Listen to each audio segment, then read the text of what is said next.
so thank you for being here. I'm going to just talk a little bit about the basic run of show about what we're going to do today and then dive in. We've got two components. One, we're going to talk about water rates in the first hour, and then Metro's finances generally in the second half of the 2-hour time period. In the ground rules for the conversation today, we're going to have a discussion with the Water Department and the Comptroller. I'm going to ask council members to Mr. Vice Mayor, thank you for coming today too. I'm going to ask council members to save questions for the administration for another day. We've got limited time with the Comptroller. We should make the most of it. I've gotten a promise from our new finance director to come back in the beginning of December to talk about a game plan from here on out. So we're gonna focus on Water Department and Comptroller here today. Beyond that, I guess I'm going to give Councilmember Henderson an opportunity to introduce the issue for the first hour about the water rates, and then we'll hand it over to Mr. Potter. Thank you, Councilman Mendez. I'm Councilwoman Angie Henderson. I serve the 34th District and also chair the Public Works Committee of the Council. Because time is short, I appreciate that the Department Director, Director Potter, is here to meet with us. I appreciate also having had a kind of preliminary briefing in this regard, so they have a lot of great information to share with us. And with that, I would thank Director Potter and turn it over to him. Thank you, Council Lady Henderson, members of the council. I appreciate the opportunity to address you about our water rates. The opening slide has a website address, newwaterrates.nashville.gov. Everything we discuss and everything about the water rate proposal is at that website location. So if you require further research, you can go there, or obviously you can contact us for any questions you may have. To my right is Amanda Deaton-Moyer. She is the CFO for Metro Water Services. And to my left is Shannon Whitelaw. She's the manager of strategic planning and long-term capital planning. They'll be presenting part of this presentation. So open with the observation that we've been in business since 1833. If you are on Lebanon Road going towards Rutledge Hill, on top of the hill you'll see a historical marker that represents where the first pumping station was and the first reservoir. So we've been in business for a really long time. So these are 4 photographs that are of note. The upper left is 8th Avenue Reservoir. It was built in 1889. The photograph in the upper right is the boiler house and the pump house at Omohundro Water Treatment Plant. It was also built in 1889, and there are pipes and valves in that facility that were installed, original installation, that still work very well. The photograph on the lower left is a representation of a combined sewer that was built in the late 1800s. A lot of the streams in Nashville were made into sewers during that time to solve some health issues. A lot of those sewers are still in operation, and that is called the combined system. Our first water reclamation facility, that some folks call a water sewage treatment plant, we call it a reclamation facility because that's what happens at that location. It was built in 1958, and it serves a majority of our service area. We have 2 other reclamation facilities as well in the Bordeaux area and in the Rivergate area. So let's talk about our infrastructure a little bit to give you an idea of scope and scale. We have 2 water treatment plants. Each can produce 90 million gallons of water a day. We have 56 water pumping stations and 37 reservoirs, 63,500 valves, and over 21,000 fire hydrants. I mention that because it demonstrates the scope of what we have to operate. Connecting all that is 3,000 miles of water pipe. So if you think about 3,000 miles from here, generally speaking, it'll go to Los Angeles. And the next slide, we'll talk about how we get it back from Los Angeles. We have about 204,000 water customers. On the reclamation side, we have 3 plants. The central plant I showed you earlier, Dry Creek in the Rivergate area was built in 1961, and Whites Creek was built in 1975. There's a little bit more mileage of sewer pipes because we have service area outside the county. We have about 206,000 customers on the sewer side for the same reason. And on the far left of the slide is the biosolids facility, which was built in 2009. So this is a current water and sewer bill. I want to point out to the members of the council that we are not discussing stormwater fees in this presentation or this proposal. This exclusively talks about water and sewer only. So this is the as-is. Amanda is going to go into the proposed, but I wanted to give you an early idea of the complexity of the current billing structure. So we have 3 types of customers and several types of meter sizes. So if you look at the bottom 2, small, medium, large, commercial, and industrial, so the combinations of billing possibilities is very large. One of our goals in this proposal is to simplify our billing structure so it makes more sense and it's equitable and justifiable. So this is a typical residential customer graph. If you look at the blue on the left, 30% of our residential customers use from 0 to 2 CCF. 1 CCF is 748 gallons of water. That's our billing unit. It's 100 cubic feet of water. So 2 CCF is 1,469 gallons. Most of our residential customers use less than 7 CCF. So that's 80% of our residential customers use less than 7 CCF. And that's important as we talk about the rate proposal going forward. A little bit of a history review of water and sewer rates. In 1998 was the last rate action done in Metro Water Services, and that was a reduction in our water rates. In 2009, 10, and 11, there were a series of increases just on a percent basis. The rates were not realigned as they are being proposed to presently. So in the upper box, it's really noteworthy to read that. So 82% of our residential customers, they use 7 CCF or less. So over a 2-decade period, their bill has gone up $4.07. So we're a huge value to our citizenry, and we've demonstrated, I think, our ability to contain our costs to get us to this point in time. So let's talk about our peer cities, both regionally and locally. If you look at our rates on the bottom for 2 CCF, we're $11.80. The average for our peer cities, utilities of our size, the average is $42.41. On the 6 CCF side, our billing level is $42.84, and our average is $78. One of the things that Amanda is going to go into detail is that we protected our lowest class of users, the 0 to 2 CCF, to minimize the impact to their bill. Our regional neighbors, generally speaking within the state, we have a similar comparison. When we talk about the 6 CCF, the average is $65 and ours is $42.84. So the as is, we are well below our regional average and we are well below our peer average. So now I'm going to transition to Amanda. Okay, thank you, Mr. Potter. So we talk about the finances, and that's the basis for what we need as the basis for a rate increase. So since 2011, our costs have gone up 30%, but our customers' bills have gone unchanged. So we have two budgets that we work with. We have the operating budget that you approve every year and the capital improvements budget. Our operations budget is funded primarily by revenue, and it's the utility bills, it's the salaries and benefits, chemicals, and anything that gets used up on a regular basis. Our capital improvements is funded by bonds and revenue, and that's made up of water pipes, Clean Water Nashville program, as well as maintenance and repair. And we have to balance those two when looking at our funding. Our operating expenses for 2019, 40%, almost 40% is salaries and benefits, followed by utilities and then chemicals.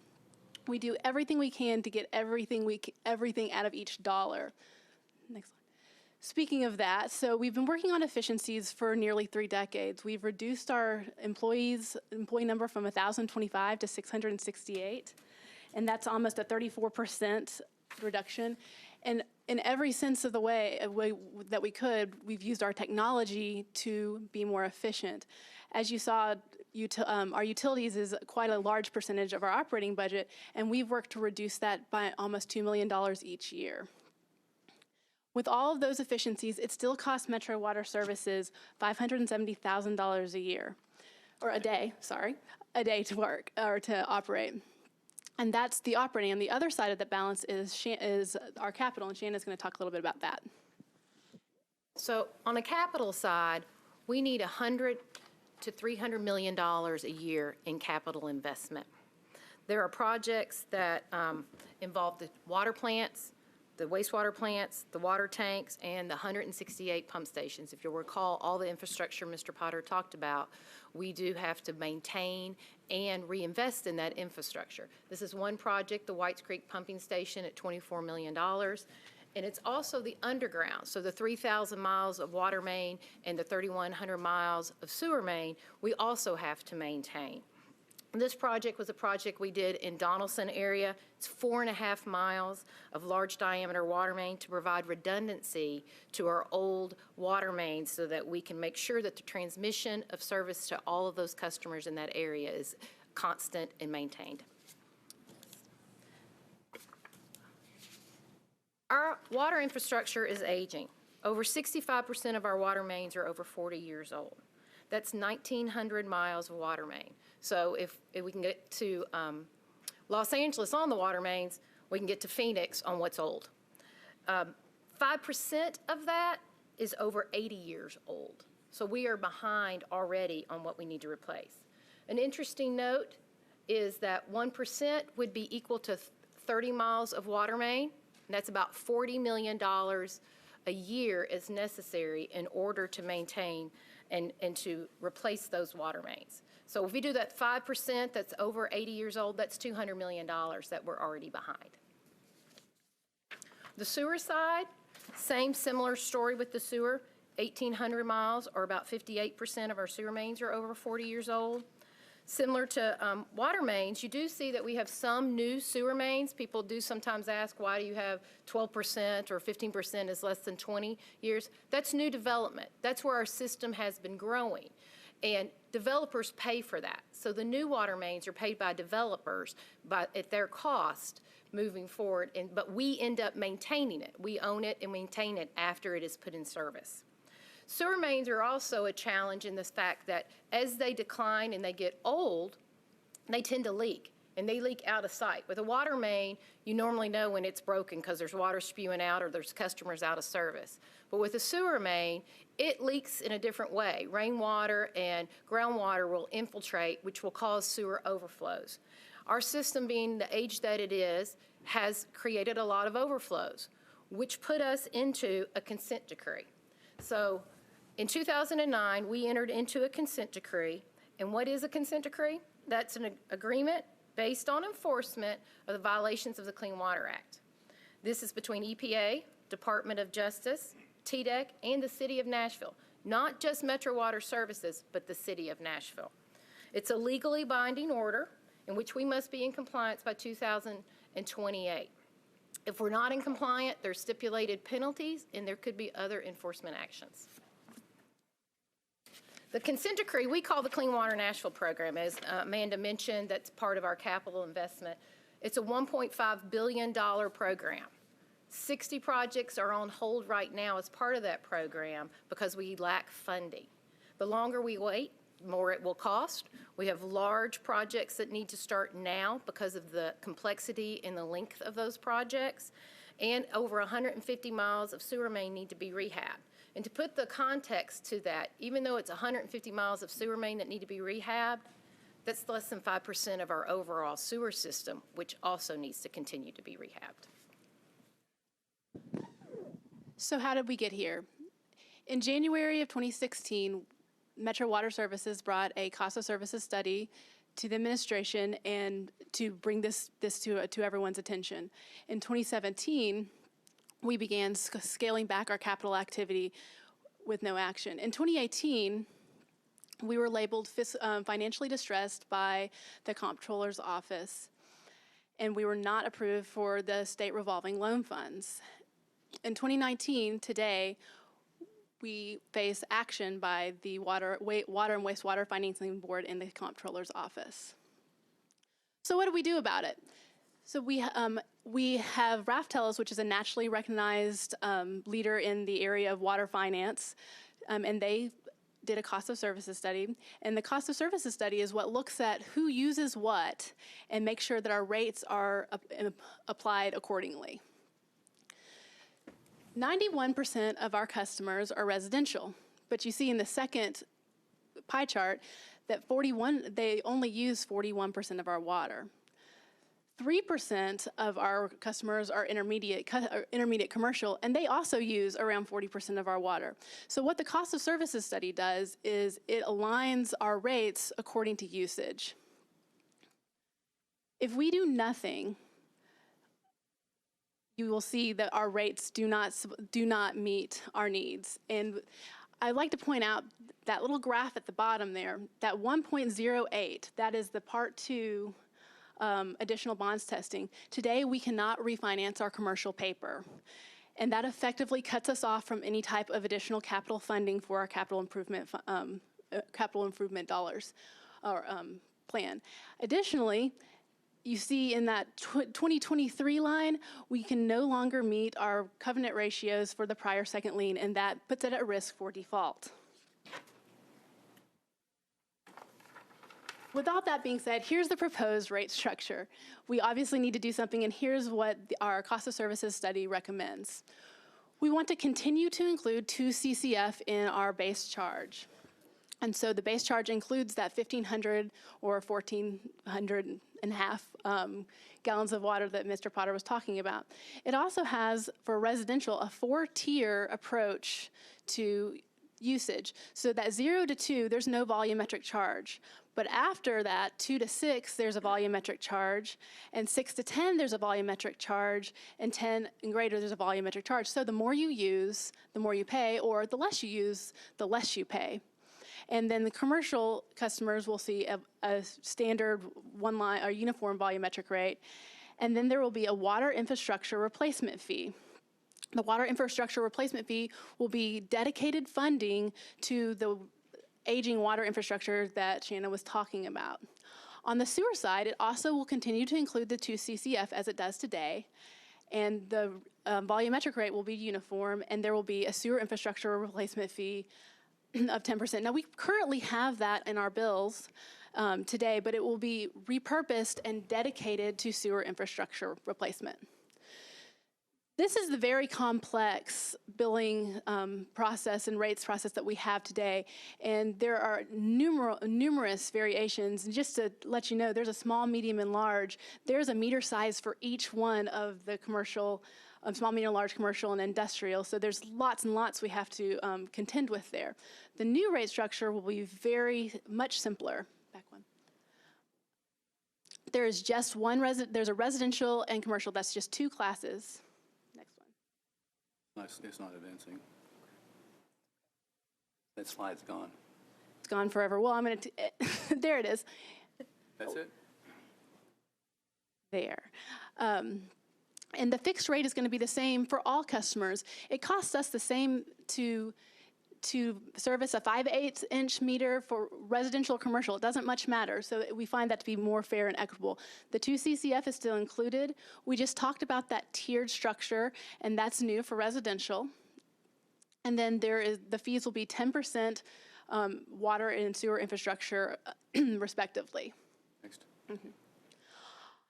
So this year is the realignment.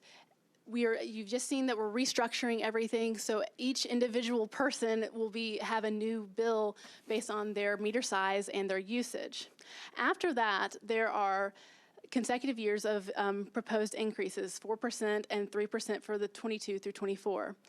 After that, you'll in the proposal is a CPI, a Consumer Price Index factor for increase, or 2%, whichever is greater.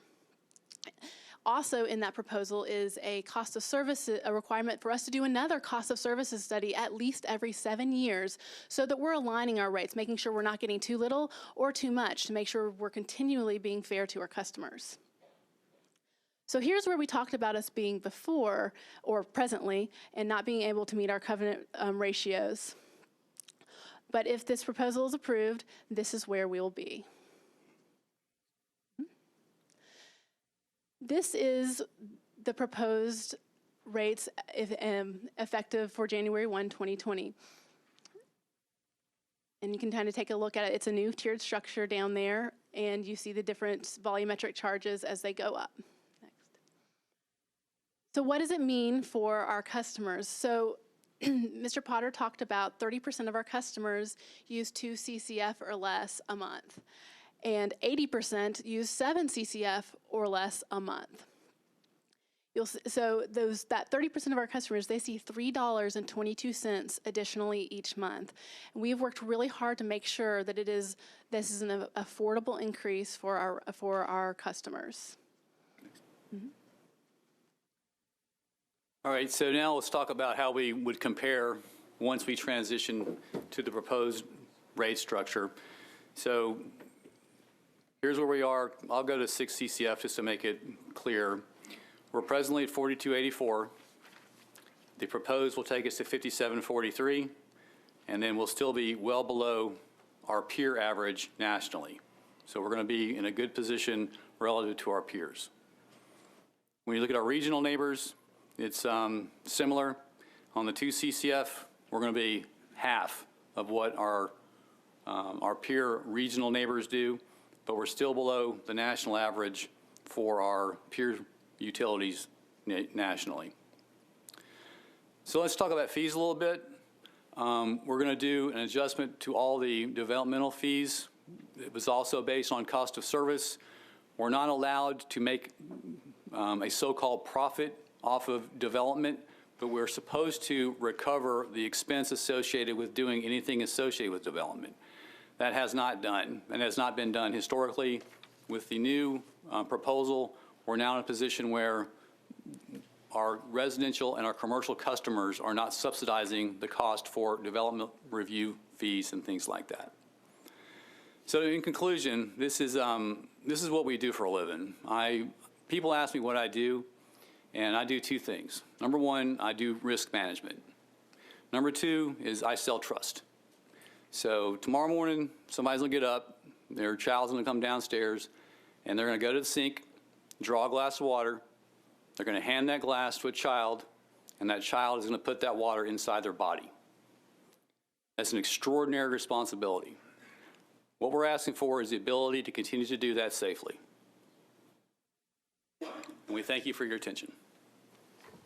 Thank you, Mr. Potter. And now we're going to hear from the Deputy Comptroller, Mr. Mumpower, about water rates.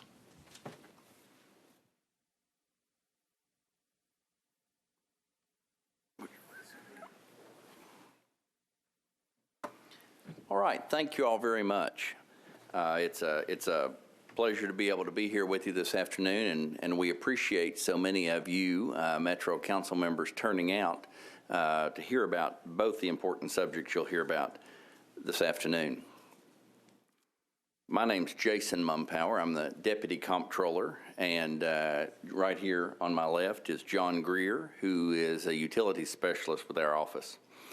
As I begin tonight, first let me say how much we appreciate very much your Metro Water Department. We work with Scott and Amanda and Shanna on a regular basis, and we appreciate the job they do for you and the job they do for the city, and we appreciate their partnership. The Comptroller's Office and the Water and Wastewater Financing Board that is attached to our office has a very clear interest in this matter. We must have confidence that Metro's water rates are sufficient to pay the bills. Utilities, like water systems or sewer systems, must be self-sufficient. Unlike other areas of government, utilities cannot be supported by property or sales tax collections.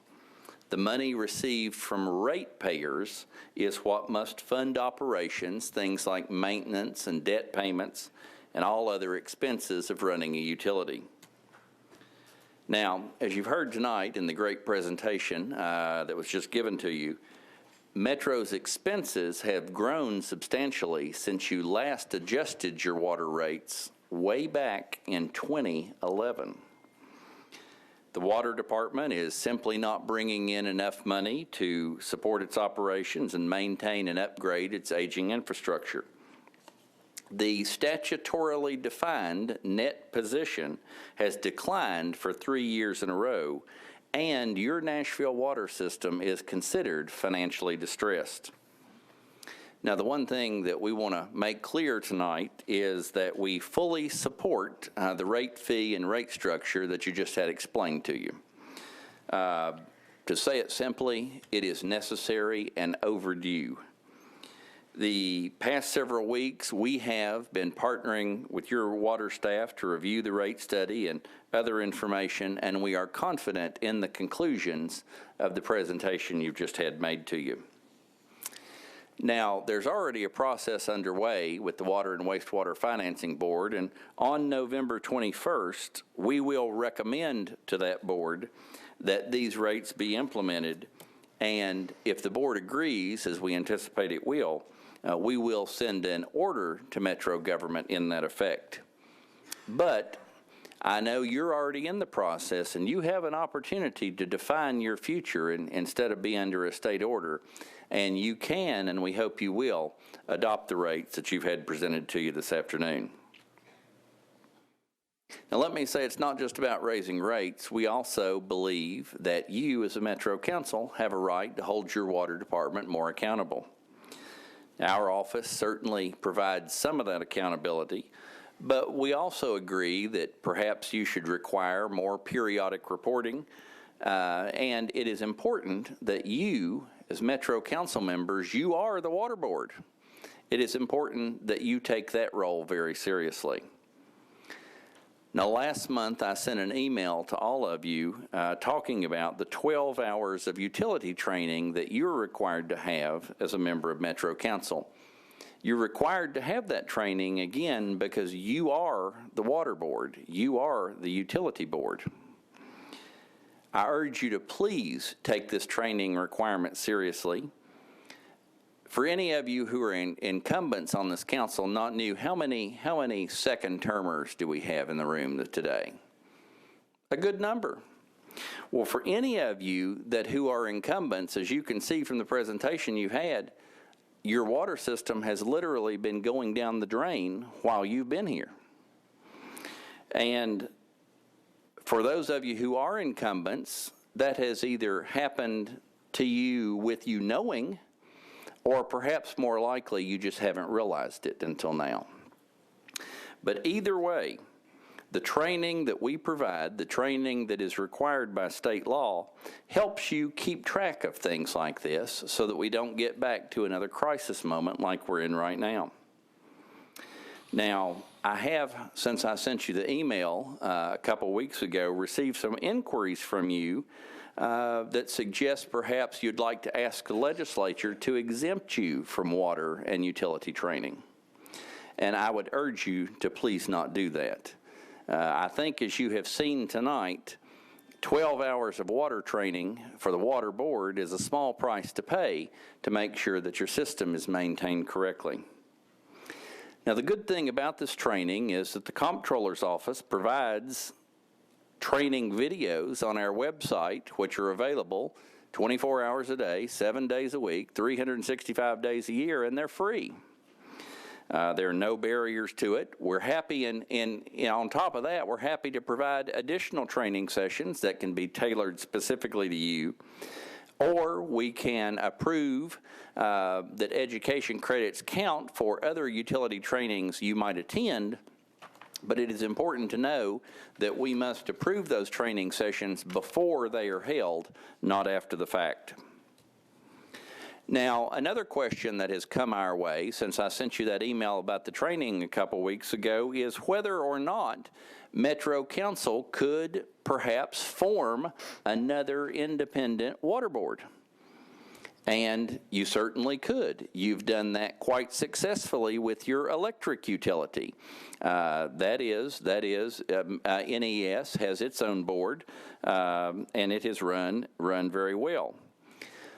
And some of you have said you may want to do that for your water utility. Well, you can do that.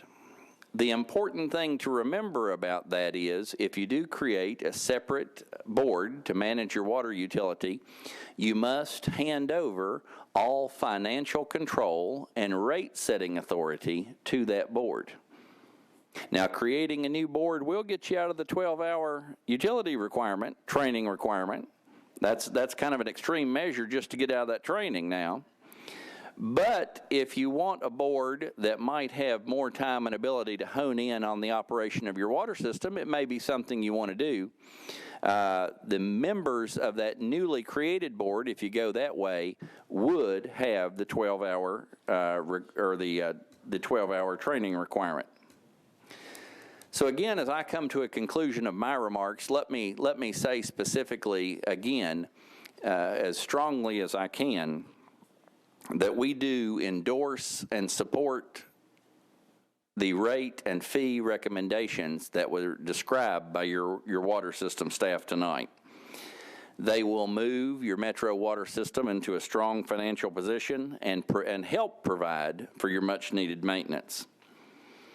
Now, just like you all, I have been an elected official myself. I've stood for election 7 times in my life and never lost an election. And so I can tell you that I know that it can be difficult to vote for things like this, service or fee increases. But let me say that Scott summed it up, and that's just how real it is. He summed it up with the picture of the young child drinking a glass of water, and that's literally what is at stake here.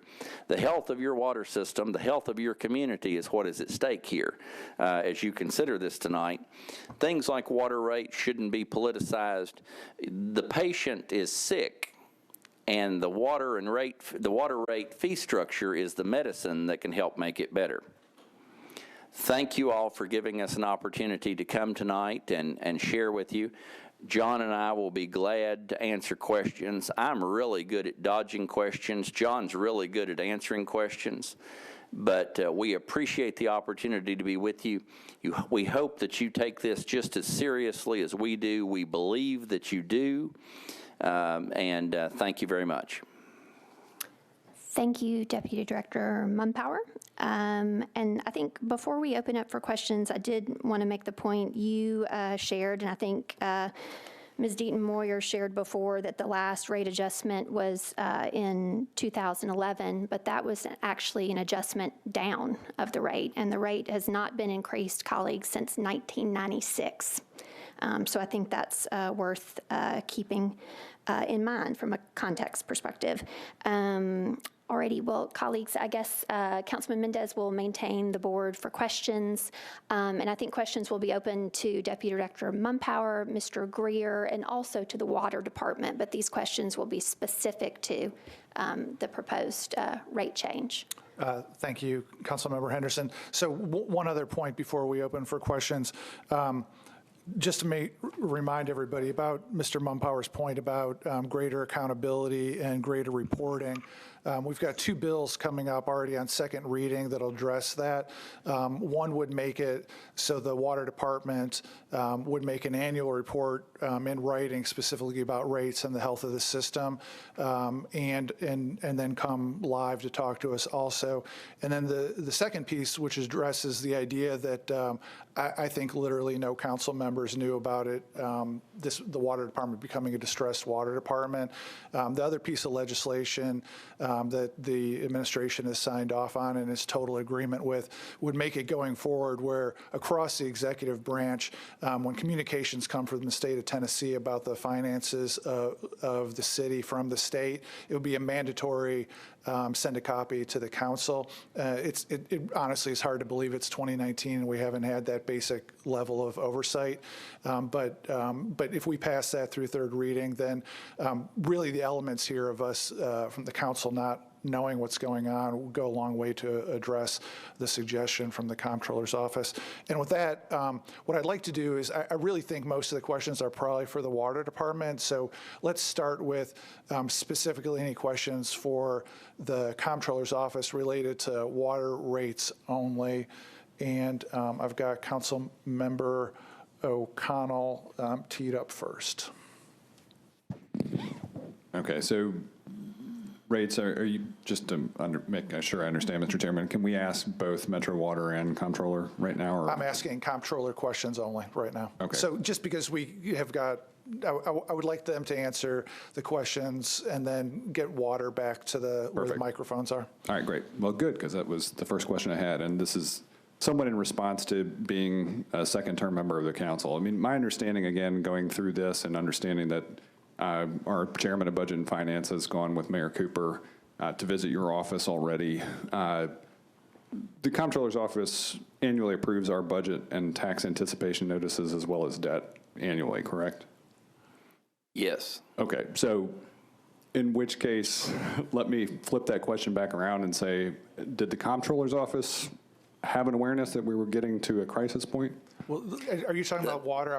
Yeah, water. Yes. Yeah, okay. And I can speak to that, and thank you for that question. Yes, we did. And as a matter of fact, Comptroller Wilson and I had personal meetings with Mayor Berry and Mayor Briley, and we communicated it with them. We communicated it to them in person, and we also communicated to them in writing about the tenuous state of your water operation. This might be a question for any of colleagues or your office as well. Did that communication reach council? I don't know. Okay, thank you. And Mr. O'Connell, I've seen now, thanks to the Water Department, copies of these various communications that he mentioned, and I'm 100% confident I never saw them, and so is Council Lady Henderson. Thank you. Anybody else questions for Mr. Glover? Thank you, Chair. Mr. Deputy Director, I'm going to do something that's probably out of character for a lot of folks who know me. So the rate, from what I've heard from the State Comptroller's Office, is it's sufficient to bring us back in track. Am I hearing that correctly? And that's correct. Yes, the rates as proposed today in the presentation you had, yes. Do we have a how do I guess phrase it? Do we have an emergency situation fund set up that if we repeat another 2010, let's say we go 1 year down the road here, would we be financially stable enough to handle that type of situation again? Without a change or with the change? Even with this change? So without a change, it's absolutely no. Right. You would not be able to handle it. With the change, you would at least have the footing to start to handle a situation like that because of the new revenue coming in. But it still will take some time to rebuild to a point where you could handle catastrophe at that point, but at least you'd be able to get the debt needed to handle it quickly. Right. Okay. You know, when you hear your water staff talk about things like potentially being in violation of bond covenants and in jeopardy of default, I mean, those are serious and scary things. And you need to establish rates that keep you in the black and allow you to build a reserve. And you need to be particularly cautious, and I know the Comptroller might talk about this later in his presentation, about continually rating that reserve for other purposes. Okay. So here's the part that will catch some people off guard. And Mr. Chair, I mean, I know it's not come out to everyone yet. I'm proposing an amendment that actually asks us to put another 5% on top of what the recommendation is that may come back from you guys, or that has come back, that your board will vote upon. And the reason I'm doing that is because, frankly, if we look at the financial state of Tennessee and the way the money is managed there, I think instead of us having to borrow everything that we do in order to fix, obviously, a very out-of-date system, I think it'd be advantageous for us to start getting ahead of the curve. And I hate death by 1,000 cuts. So if we realize we already have to take a raise, I think, and the Water Department will get into this with them at some point, Mr. Chair, but this would add only another $1 or $2 on the monthly bill. But I believe it starts building the cash reserves, perhaps, Mr. Greer, in the manner of which you are addressing.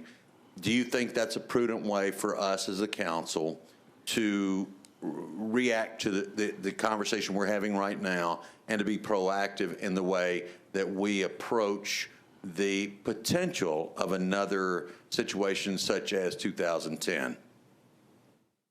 Yeah, so if you want to take the proactive stance of trying to move more to a cash-based funding for your capital projects, then yes, and that's a business decision for this council to make, to decide if you want to go to a cash-based funding or to debt-based funding, which you've historically done. Well, I think it needs to be a sort of a combination of both. I don't think we could certainly move to a pure cash-based at this point, but if we can start moving in that direction without being too painful on our taxpayers and the customers of the water department, perhaps it might be something that would be a feasible way to look at how we go forward. I mean, it's easy to say, and I think anybody could tell that today you are not prepared for a disaster. You are not prepared for a major infrastructure break. And anything that you could do to help prepare yourself for that better is going to help yourself and your citizens on down the line. Okay. Well, thank you, Mr. Deputy Director. Thank you, Mr. Greer. Thank you, Chair, for allowing me to ask that question. Before we move on, do you need any medical attention for having just suggested pain? No, I took the blood pressure pill before I got here, and I doubled it up for this particular meeting. Yes, thank you. All right, thank you. All right, any other questions for the Comptroller's Office staff before we ask Water to come back to the microphone? All right, thank you. Thank you very much, gentlemen. Thank you so much. And while they transition back up here, colleagues, I want to remind everybody, don't feel compelled to use up all the time till 5:30, but at 5:30, we're going to do a hard stop and transition to the other part of the conversation. But obviously, this is our chance to ask as much as we can possibly ask about this. So I got Mr. O'Connell next. All right, this is I think, kind of sequel to the previous question, which is, given the nature from the commentary from the Comptroller's Office just now, is this the right rate plan? I'm certain it is, Councilman. We put a lot of work into this, and we've gotten a national expert to work with us on this. You will not find a better qualified national firm to do this analysis. And internally, we've done a lot of research and a lot of verification that we agree. And to say that we put a lot of work into this doesn't really scratch the surface. I think this is a good plan. I think it gets us in an equitable plan. I think it protects our lowest users of water, the lowest volumetric users. I think it encourages conservation, and I think it sets us up in a good capital position going forward. I'm really certain this is a good plan. Okay, and then the follow-up of that, as I appreciate the attention to equity in there, I think I'd like some help understanding the impact, given the nearby question about our overall fiscal situation across Metro. How does this impact Metro agencies, including on a timing basis, considering fiscal years? Do we have some analysis that will be a part of this that will help us with that piece? We do, and we've met specifically with schools about that. To say they were overjoyed would not be an accurate statement. I met with Chris and his staff, and they understand they have an impact, and it's $2 million. It's around $2 million for the first 6 months of 2020, and I anticipate serious discussions about that. So they're aware of it, and I'm willing to come with them to this body to explain how that happened. But they have an impact, and it's not really recoverable as in a current system. Have you mentioned that to our Chair of Budget and Finance and the Mayor's Office? I will. I think I just did both. Okay, thank you. Councilmember Suara. Thank you, Mr. Chairman. Thank you, guys. I just need a couple of clarifications. The first one on the proposed increase by Councilman Glover. Is it my understanding that the proposed rate right now has a usage as well as infrastructural fee attached to what we're proposing already. Is that correct? That's correct. The summary would be there's a ready-to-serve fee that is associated directly with infrastructure, and then there's a volumetric fee associated with usage. So the infrastructure would be that 10% that we're building over time to be able to get to if anything should happen. Is that correct? Actually, there's a little bit of a separation between that. The 10% is directly associated with infrastructure replacement. Within the regular rate structure, there's also an infrastructure component to that. Essentially, it's a fixed charge. There's a fixed charge and a variable charge. And the fixed charge includes the infrastructure associated with the current operation of the current system. The other clarification that I needed two, in reviewing the actual study that was done, there is a projection for about 5 years on what the total cost will be. And I noticed that using 2019 as a base, we have the same amount of funding for the next 3 years before we start projecting an increase. My question to Ms. Amanda is that if we're looking at a system where we're improving our infrastructure and we have a new system built in, shouldn't there be a reduction in our cost of operation with less people or with less calls having to fix things? Thank you for the question. Even though we will be building efficiencies with our new infrastructure, the cost of doing business continues to escalate. The cost of our chemicals go up every year. Utilities, those costs go up every year. We do pay our own water rates. Those costs are going to go up every year. And so even though the increase is somewhat small, it is going to continue to escalate. Employee benefits and salaries will go up as recommended, and so forth. So that's why, even though you see efficiencies in the capital, you'll have you might still see increases in the operating budget. And so the net increase and decrease kind of wash itself out. Correct. Okay. And the last question that I have on looking at the website for the rate proposal, I see that there's a increase in rate for the residential customers based on the size of the meter.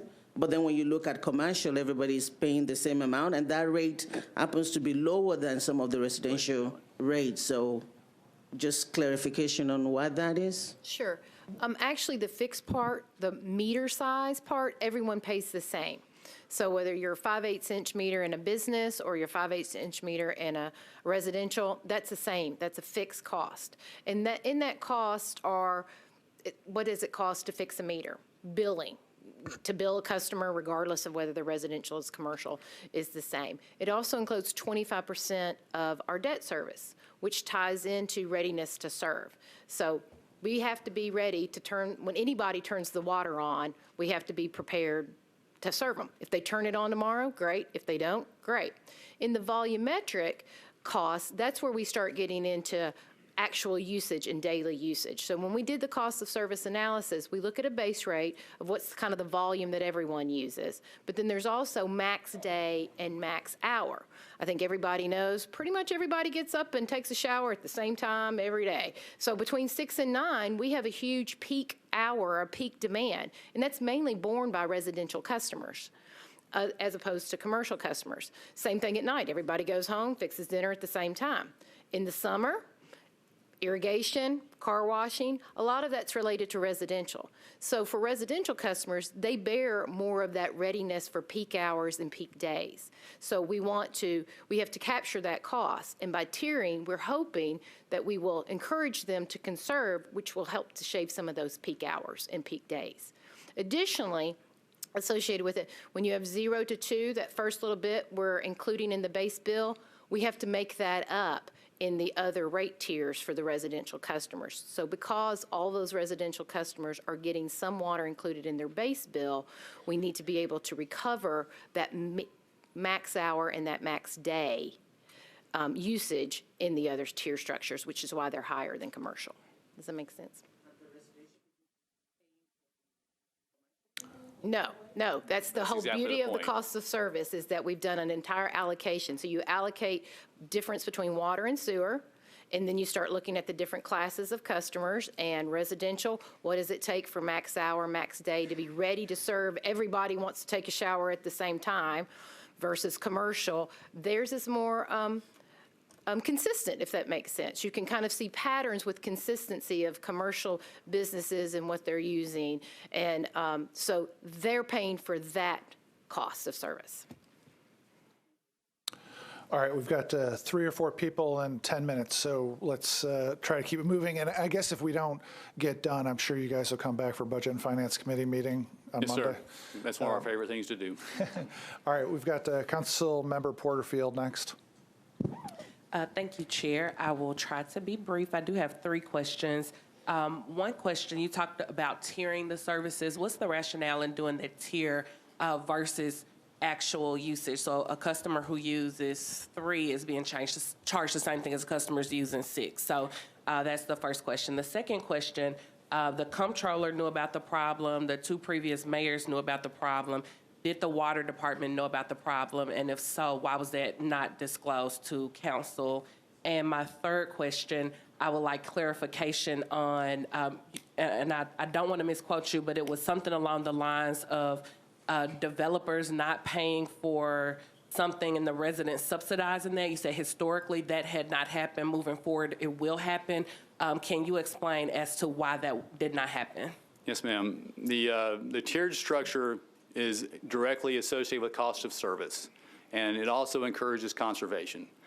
One of the things we did originally before we did the cost of service study was to do a survey of our usage on a residential basis, and we determined that the average person in Nashville uses 60 gallons of water a day. Nationally, that number is 85 gallons. So that provided emphasis on why we kept the 0 to 2 CCF as inexpensive as we could, because that goes back to the amount of water people need to live. So beyond that, when people start using the water for a different purpose, and let's say they're irrigating their yard, that water, in my opinion, has a little bit of a premium associated with it. And there's also a premium associated with having that peak demand that when all the sprinklers come on Monday, Wednesday, Friday at 5 a.m., we have to have the capacity available to make that deliverable. So there's an additional cost associated with that. On the converse side of that, it does encourage conservation. And that is one thing we want to continue to do, because when we produce 120 million gallons of water a day as opposed to 85 million gallons of water a day, there's a significant increase in the electrical costs associated with that, because to get that much water out into the system takes a lot more pumpage power, and a lot more pumpage power takes a lot more electric power. And when we're pumping, that power is being bought at an expensive rate because it's during the day. So we put all that thought into how we structure the tiered structure to balance demand versus service. And the second question? The comptroller knew about the issue as well as the previous mayors. Was the water department aware of the financial distress of the department?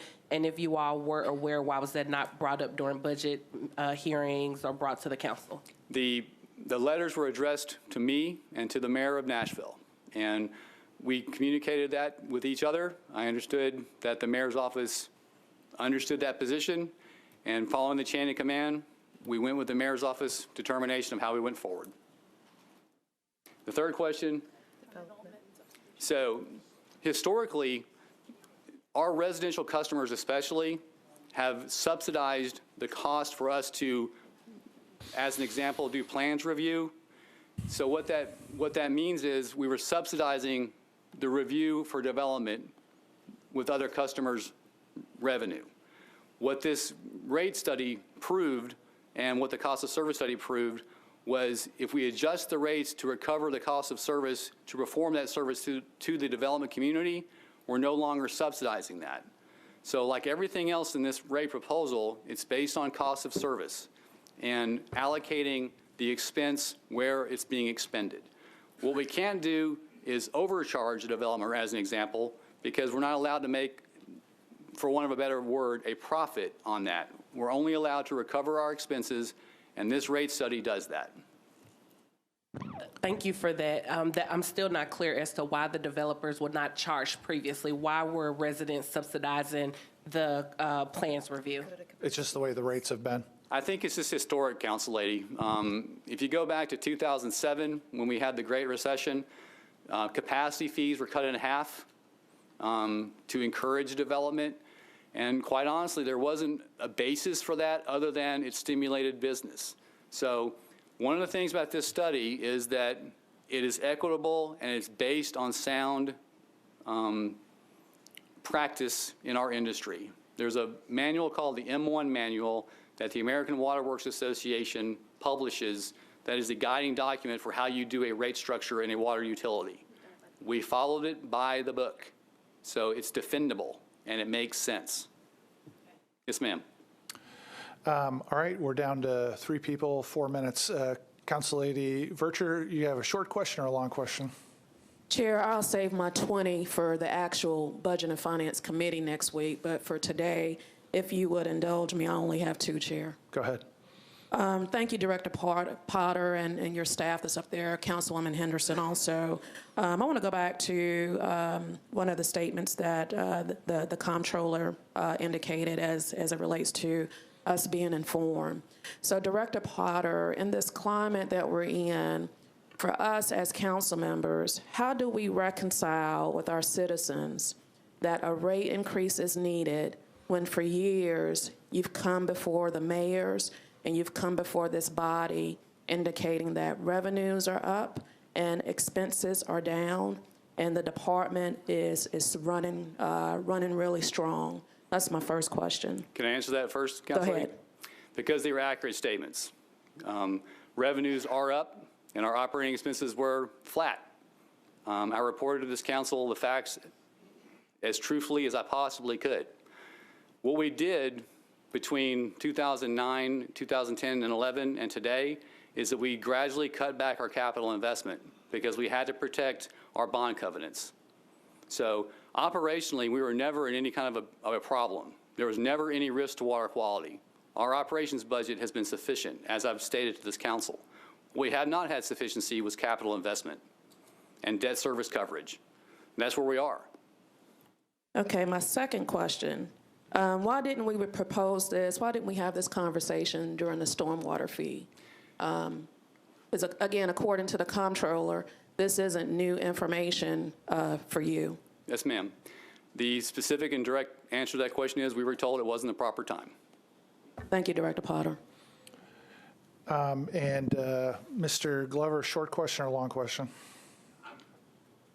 Thank you, Chair. Actually, I'm going to ask 3, but I don't want any answers right now. If you would, please bring them back to us, okay? So the first is the inflationary over the last decade has run 9.9. Your growth of, or your rate or your expense increase has grown about 75% above the inflationary rate. I'd like to understand why that is.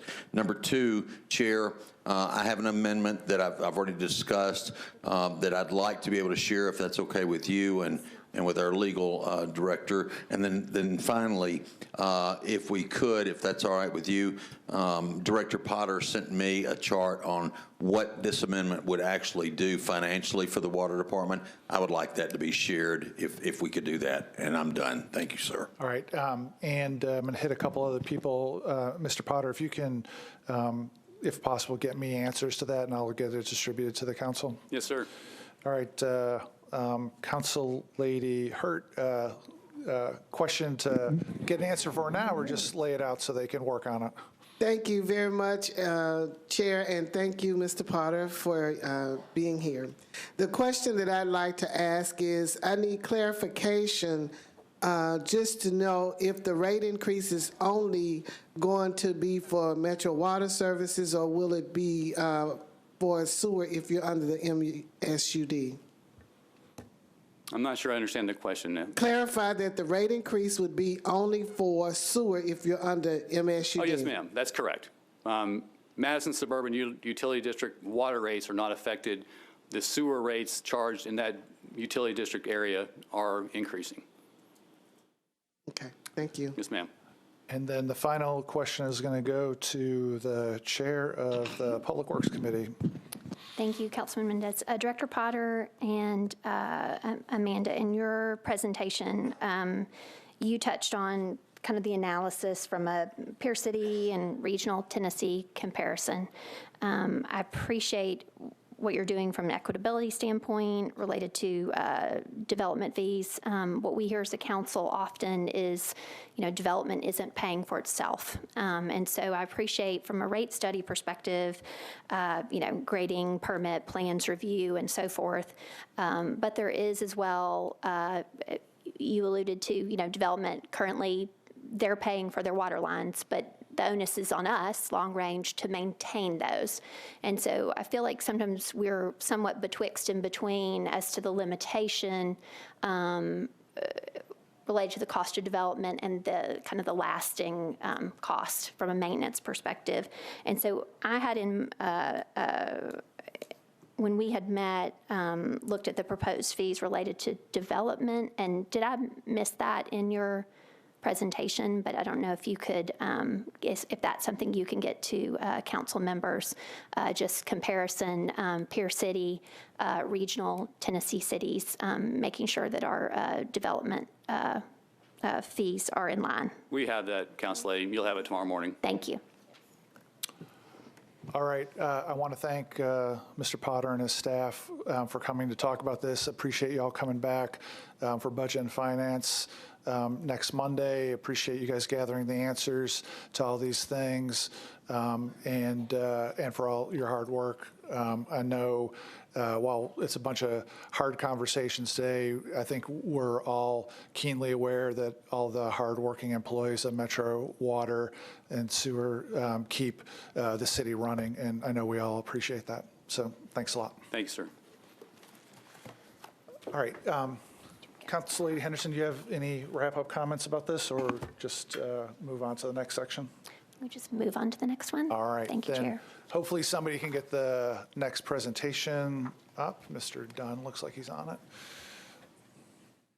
Councilman Mendez, do you want to gavel this one out? And then I don't know if what Metro 3 is going to do on this. Is this going to be a I think it's all going to be one, but it's all going to be one. So Public that's Works okay. Committee is signing off. Okay.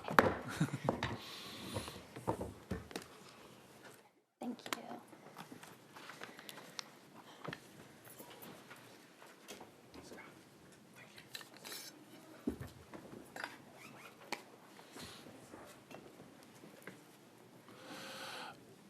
All right, everybody, I think we're ready to go. I'd like to introduce Mr. Justin Wilson, the Comptroller of the State of Tennessee, for the next part of the presentation. The floor is yours. Good evening, Mr. Mayor, Vice Mayor Schulman, Chairman Mendez, members of the Metro Council, elected officials, Director Crombo, the department heads, and most importantly, all Nashvillians. Thank you for inviting me. I'm Justin P. Wilson, and I'm the State Comptroller. And tonight with me are several folks from my office. First, I want to really congratulate all of you all for fostering an incredibly successful economy here in Nashville. Nashville is booming. It enjoys very low unemployment, high per capita personal income, and it's one of the fastest growing areas in the country. At times, it's difficult to tell if our Nashville skyline looks like this or like this. You know, my family has been in Nashville since before the Revolutionary War. And I'm proud to say that I'm from Music City, and I'm really glad for the city's success. And the reason that I'm here today is hopefully to help Nashville become even more successful. And that must start with good financial management of the city's resources. Now, let me start with the responsibility of the Metro Council. When you get right down to it, it's really, really simple. The first and most important responsibility that you have is to pass a balanced budget each year. In fact, if that's the only thing that you did each year, you would be fulfilling your responsibility as a Metro Council member. That's why every one of you all are here. Of course, the reason you do that is to provide essential services for the citizens of Nashville. That's what the people expect, and I suspect that's why they elected you. But understand this. You cannot provide essential services if your finances are a mess. You can't provide the essential services that our citizens demand without the money to pay for them. Now let me tell you about the responsibilities of the Comptroller's Office. First, we have audit responsibility over all local governments in Tennessee. We require an annual audit, and we review Metro's audit each year, and we have the authority to investigate fraud, waste, and abuse. Now, it's our duty to approve the budget of any local government that has debt, and we do that to ensure that the budget is balanced. We want to be certain that debt obligations are met and that there is cash available when principal and interest payments are due. We also like to see that there's adequate cash on hand in each local government fund to meet the continuing obligations and operating expenses, and particularly your payroll. Now, we don't get involved in determining your spending priorities. We don't make the decisions like how many police officers you need or where your next fire hall should be built. It's kind of like this. If Metro government were a house, we look at the foundation. It's your job to decide how the house should look, how many rooms you have, and what the furniture and where the furniture should go. Now, when it comes to budgeting, it's important to understand a couple of basic principles. Each year you have both recurring and non-recurring revenue. If the money is recurring, that means you can count on it every year. If the money is non-recurring, it may or may not happen. Recurring revenue often shows up as tax collections. Non-recurring revenue shows up when you do things like sell a building or a piece of land. Any excess one-time money or non-recurring revenue should be used for one-time expenses or placed in reserve. That's because you can't count on the money showing up next year. Now, none of us would plan on selling our car in order to buy our groceries. Now, the goal is to have a structurally balanced budget. A budget is not truly balanced unless it's structurally balanced. A budget is structurally balanced when recurring expenses balance with recurring revenues, and the non-recurring expenses balance with the non-recurring revenues. That's responsible budgeting. Anything else is a blueprint for disaster. Now, during our review of Metro's current budget, we saw things that, to say the very least, gave us pause. And that's why I'm here today. The council has many new members. There's a new mayor and a new administration.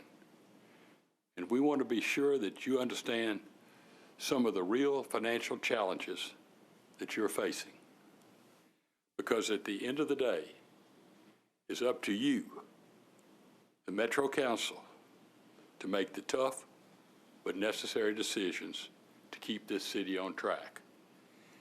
You know, that's why y'all were elected. That's it. Now, a quick note on the sources for the numbers I'm about to show you. They come from audited financial statements of Metro's budgets and reports and other information that have been provided to us by the city's finance department. and the Finance Department has reviewed these numbers. The numbers do not reflect some of the additional or pending sources of revenue that may have been discussed, such as the payment in lieu of taxes for the Convention Center Authority. But they also haven't included additional expenses that have been either proposed or, in some cases, actually incurred. Now let's start by talking about the cash that Metro projects to have at the end of the current fiscal year, and that's June 30th, 2020. These are the major tax funds of city government. You can see the general fund will have less than 22 days of cash on hand on June 30th. Now, the general purpose school fund, and that's the money that you use to operate your schools, is projected to have less than 1 day's worth of cash. Each of the three debt service funds, which you rely on to make your annual debt payments, will also have very little cash. Now, Metro is operating with a very little margin for error. I mean, you're budgeting just about as tight as you possibly can get. And I'd like to ask each one of you, would you want to take a flight, on a 3,000-mile flight, if the pilot says, well, I expect we have enough gasoline to get us 3,002 miles? Now, that's how you're operating. Now this graph here shows what's happened to Metro's cash on hand over the last 8 fiscal years.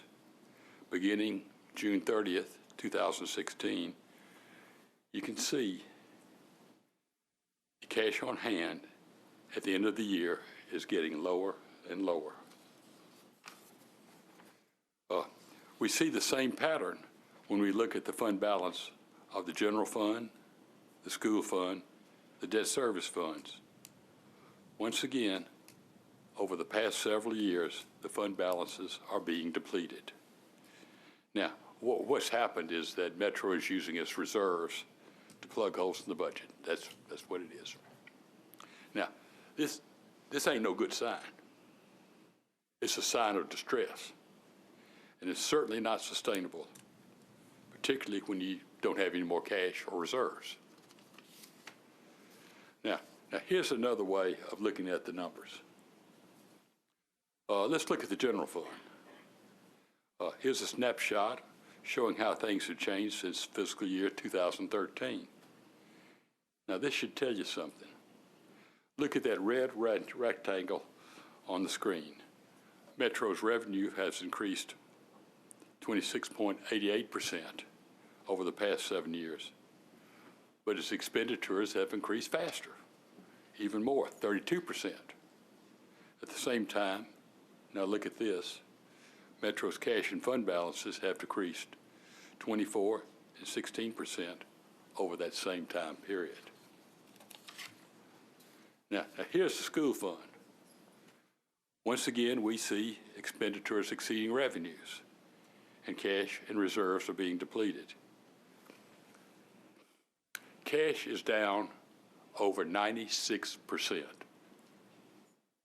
and reserves are down 47%. Now, there are some serious issues with your school funding situation, and you know, that's the largest part of y'all's budget. Now, I may sound like a broken record, but here are the debt service funds, which again, that's what you rely on to make your annual interest and principal payments. Metro's debt has grown substantially since 2013. Expenditures have increased 138%. Once again, we see the same trend with cash and fund balances. Cash has decreased 91%. I mean, despite all this wonderful growth, And this booming economy that we have, Metro government's cash poor. We see that non-recurring revenue is being used to pay debt, and that really gives me concern. Now look at this graph. That's Metro's debt service. Each year, Metro is asking to dedicate more money and more money to pay off its debt. The orange area that on this chart shows where Metro is using non-recurring money to pay off debt. This includes both reserves and the sale of assets. Now, this year's budget includes $30 million for the sale of parking rights and $11.5 million for the district energy system to ensure that Metro is able to pay its debt. That's more than $40 million in one-time money that Metro is counting on to meet this recurring expense. Now, we will not approve your budget as it stands now. These sales are far from certain to happen, and they are non-recurring sources of revenue. Non-recurring money should not be used for recurring expenses such as debt service. Now, you really shouldn't be selling your furniture to make your house payments. And that's really what's happening. Now, let me put this whole thing to you much more directly. On the last day of the fiscal year, that's June 30th, Metro plans to have, or thinks they'll have about $3.2 million of cash available in its debt service fund. $3.2 million. The very next day, July 1st, Metro must make an estimated payment of over $250 million. The total projected cash in all Metro's tax funds on June 30th is about $71 million. Now, if history's any indication, Metro will once again have to borrow money from the farmers market and the municipal auditorium and the water and sewer department and all its other funds just to be able to make that debt payment on July 1. Now, it's like maxing out your credit card, paying it off, maxing it out again with the hope that your credit card company will approve a higher debt limit. That's what it is. Now, keep in mind also that these figures assume that the sale of parking rights and the district energy system is completed. And, that's unlikely. Now while we're on the subject of debt and long-term liabilities, it's worth pointing out that Metro has significant OPEB and pension liabilities. And if you're not familiar with OPEB, what they basically are medical benefits that y'all have agreed to pay on behalf of your retired employees. These obligations to your employees represent more than $4 billion. Your OPEB liabilities are more than double of the city of Memphis and Shelby County, and more than double the state's liabilities for the state employees. And when addressing the problems you have in the short term, you'd be wise to consider how you're going to meet these long-term obligations in the years ahead. You must take action sooner rather than later. Now, your employees really expect you to meet your commitments to them. Now, since we have so many new members of the council, I think it might be important to know how we got here. In 2017, Metro Davidson County underwent a property reappraisal. Metro experienced incredible property value increases in 2017, a median increase of 37% across the county. Now, because of that growth, the tax rate was adjusted downward from $4.51 in the Urban Services District to $3.15. And this occurs because state law says you can't receive a windfall from higher property values in a reappraisal year unless the governing body takes steps to increase the property tax above its new tax-neutral rate. In the past, the city would typically vote to exceed the tax-neutral rate to reflect the higher property values. But in 2017, the administration and the council decided to leave the tax rate at $3.15, and that's where it stands today. In fact, the Nashville's $3.15 tax rate is now the lowest among the 6 major metropolitan areas in Tennessee. Memphis has its highest rate at $8.16. Now, I hope it's clear that there are some serious financial concerns here in Nashville. Your current budget has not been approved by office. We simply can't accept that non-recurring revenues that may not occur are being used to pay recurring expenses, like your debt service. Now, simply put, there are 5 ways to balance a budget. Some are good and some may not be so good. You can raise revenues. You can cut expenses. You can borrow money. But there are practical and legal limitations on how you can use debt. Simply put, you're not in a position to issue any more of that to meet your obligations. You can use reserves, but you don't have enough reserves, so that's out. Or you can use accounting or timing or allocation methods, or they say down in Cane Ridge, just lie. Well, first of all, lying ain't gonna get you no more cash. And cash is what your immediate problem is. And secondly, both your mayor and your finance director and your chairman of your budget committee believe in transparency. And thirdly, Metro's financial staff has won awards for financial reporting. So lying just ain't gonna happen. So that's out too. So it comes down to raising revenue, cutting expenses, or a combination of the two. You know, fortunately, Nashville is in a great position to fix this problem. One look at the city skyline tells you we have a robust economy here in Davidson County. Nashville's population continues to grow, and it recently surpassed Memphis as the state's largest city. Davidson County has one of the lowest, if not the lowest, unemployment rates in the state, and its property tax is low compared to the state's other large metropolitan areas.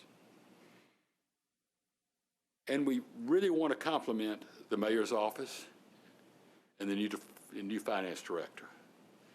They've already been working closely. We've already been working closely with them, and we really appreciate their quick response and attentiveness. They showed great assertiveness in tackling these challenges.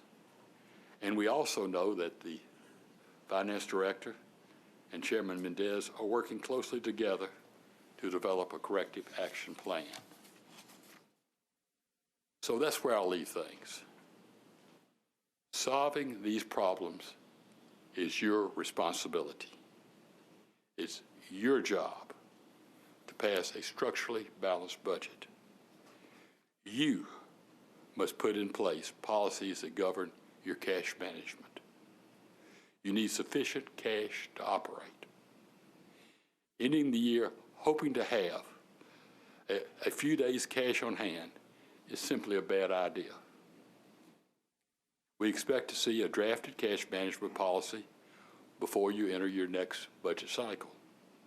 And I encourage the administration and the council to work together to develop a sustainable plan that upholds your bond covenants. Now, depleting your reserves and borrowing money from your water and sewer fund are simply not sustainable solutions. You're stretched to the max. None of this is going to be easy, but you must think of the long term. The city is counting on you to plan for the future, and that includes having enough money to meet your obligations to your employees. Now, let me be clear. The Comptroller's Office does have the authority to step in and determine how you spend your money. But none of us want to see that happen. You are the ones who really should decide how many police officers you need and whether or not salaries are cut or raised. You don't want someone in the state capitol to tell you how to run your city. And I can guarantee you, I really, really don't want to do that. You didn't run and get elected just to have someone else do your job.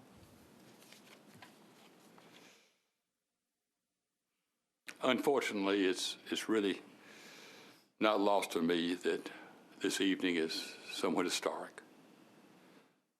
I've been living in the city of Nashville for perhaps longer than anyone else in this room has been alive. I take no pleasure that I'm very likely the first Tennessee Comptroller ever to appear before this body to deliver this type of message. Like any other Nashvillian, I want this city to be financially healthy. I want my 911 calls to be answered. I want my trash to be picked up. I want the streets to be paved. The challenges before you are great, but they are solvable. It's your job. That's why you're elected. You may not have created this mess, but it is your job to clean it up. Now, we're here to support you any way we can, and I'll be happy to work with any questions you may have. Thank you, Mr. Wilson. I'm going to add just a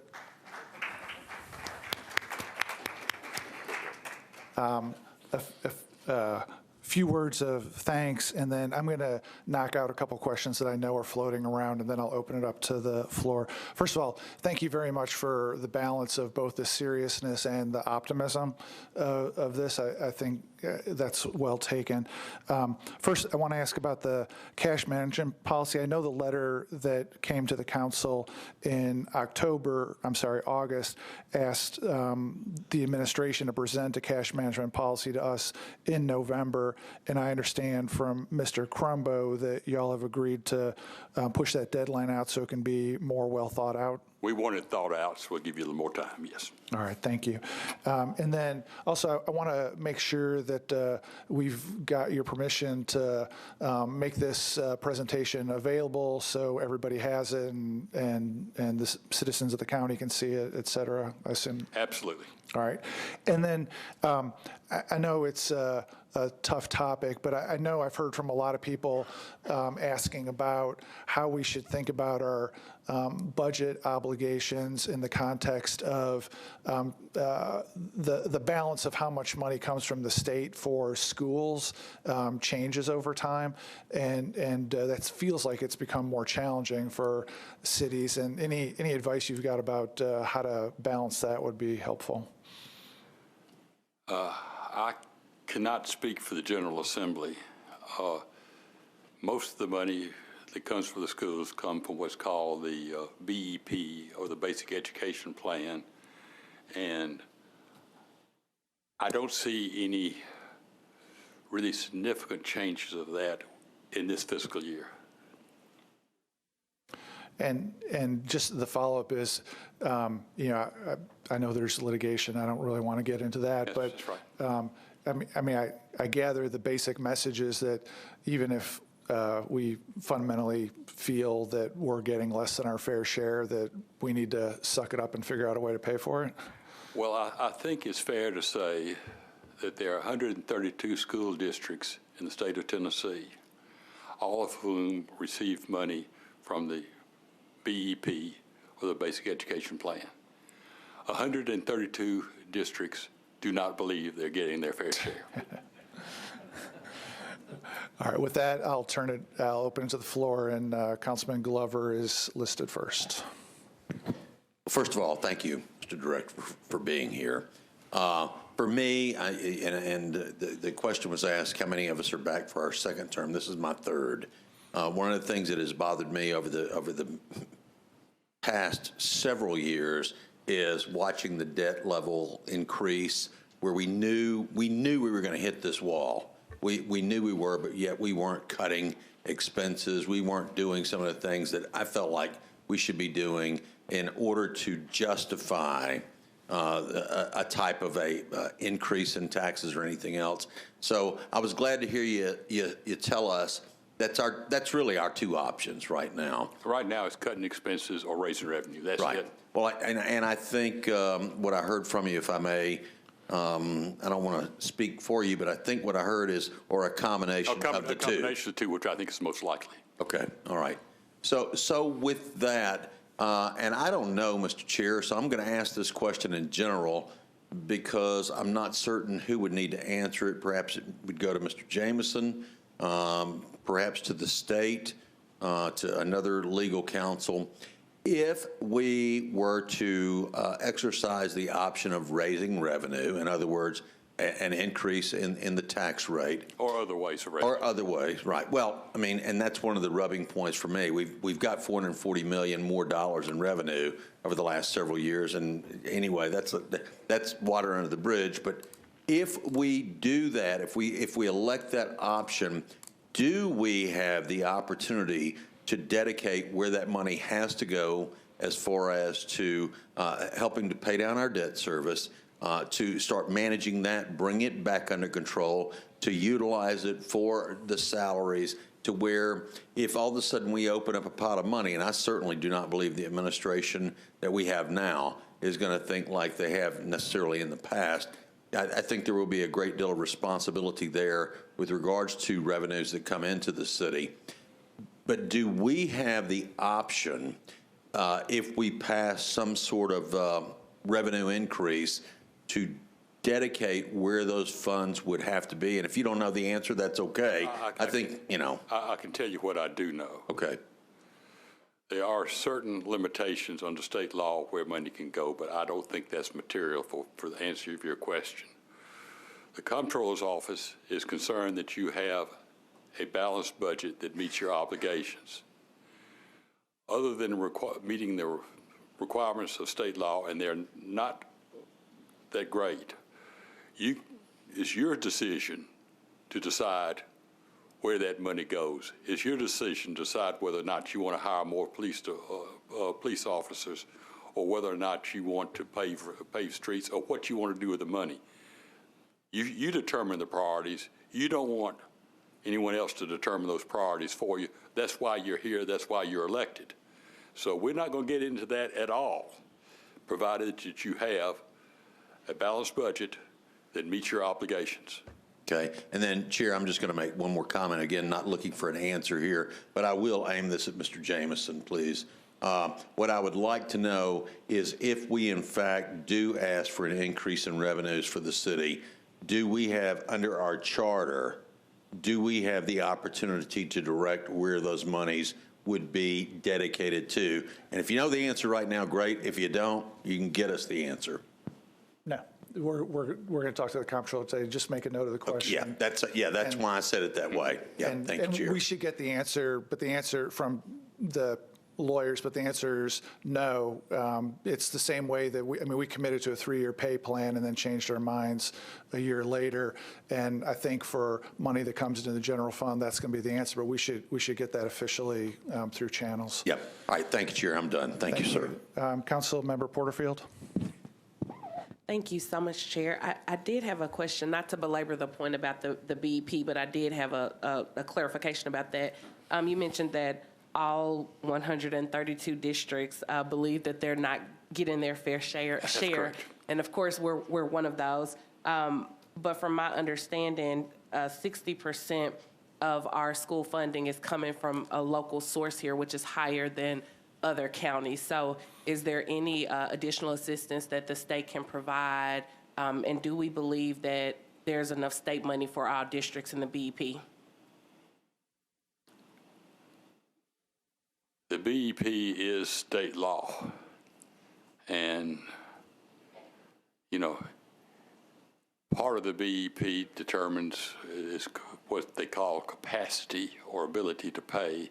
Whether that's right or not is a matter of real dispute.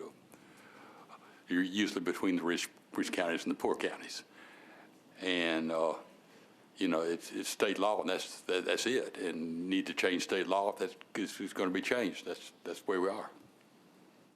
Thank you so much. And I also wanted to just bring to our remembrance that, you know, we're talking about either raising revenue or cutting funding, and the city has been cutting funding for the last few years, especially when it comes to our employees. So thank you for bringing the point that raising revenue will have to be something that we consider. Thank you for your presentation. Councilmember Toombs. Thank you, Mr. Chairman. Comptroller Wilson, you kept saying that the current budget hasn't been approved by your office. From a legal standpoint, what does that mean? Does that mean that we're tweaking the current budget, or we're meeting your requirements for the next budget? Well, it means that, well, let's just put it a little differently, is you have to have a budget to spend money. Normally, a budget is submitted to us, and then we approve it or disapprove it. If we disapprove it, you don't have the authority to spend any more money. And that is a very, very drastic situation. By this time, normally, we would have disapproved your budget and taken some fairly dramatic action. But, you know, y'all were elected, as a practical matter, 1st of October. And we want to be reasonable in this. We want Nashville to succeed. So we believe that since the chairman and the finance director are working on a corrective action plan to deal with this, that we want to give you an opportunity to amend your budget, make sure it's balanced, so you can provide the essential services that you want to provide for your citizens. So, you know, as long as I don't want to say give you a deadline or anything like this. I think that's dangerous, but I do believe that you need to make the amendments to your budget.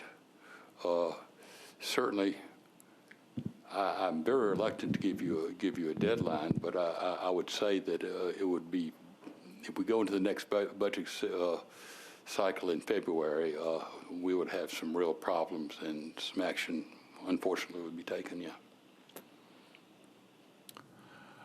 And Councilmember Toombs, on that front, I think my understanding is exactly what the comptroller just said, is that the comptroller, due to our budget not being approved, has a list of available remedies that they could choose to exercise. You don't want them. And due to... You do not want them.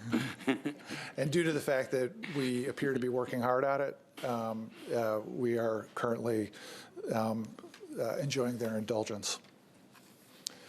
All right, Councilmember Hurt.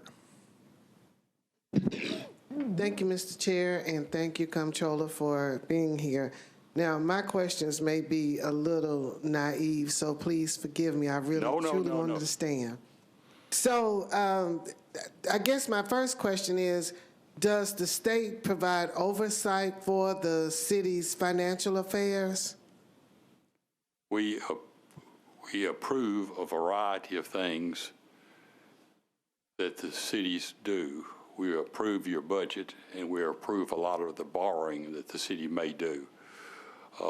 We have some other, we audit the city's financials, and we investigate fraud, waste, and abuse. So yes, we do have oversight. We have considerable oversight, yes.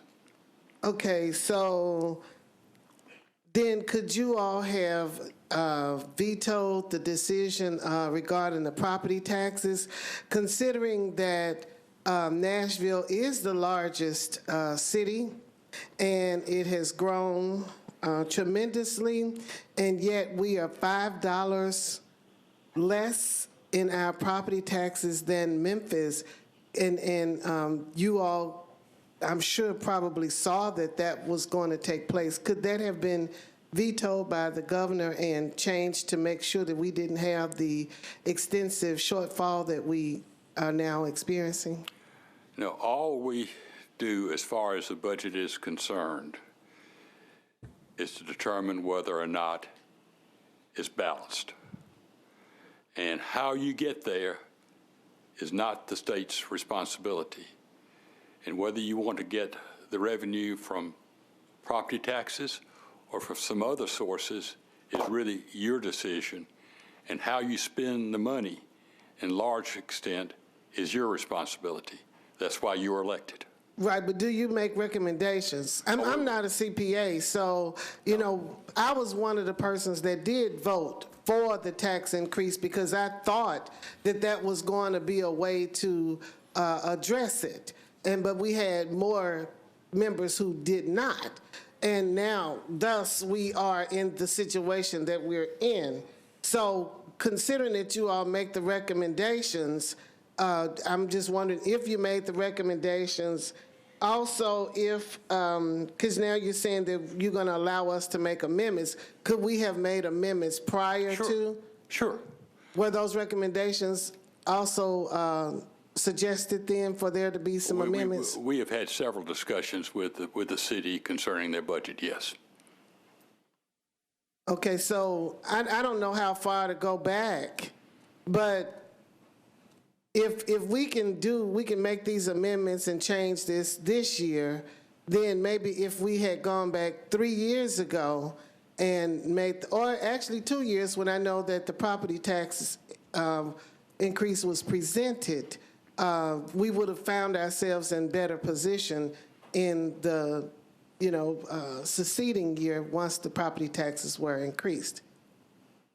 Well, if you had greater revenue and you did not increase your expenses, yes, you certainly would be in a better position, yes. Okay, so I guess ultimately I want to know what responsibility, or is there any that the state has to help in the oversight of this to make sure that we're doing what we're supposed to do? I believe we've exercised our responsibility is to ensure that you have a balanced budget.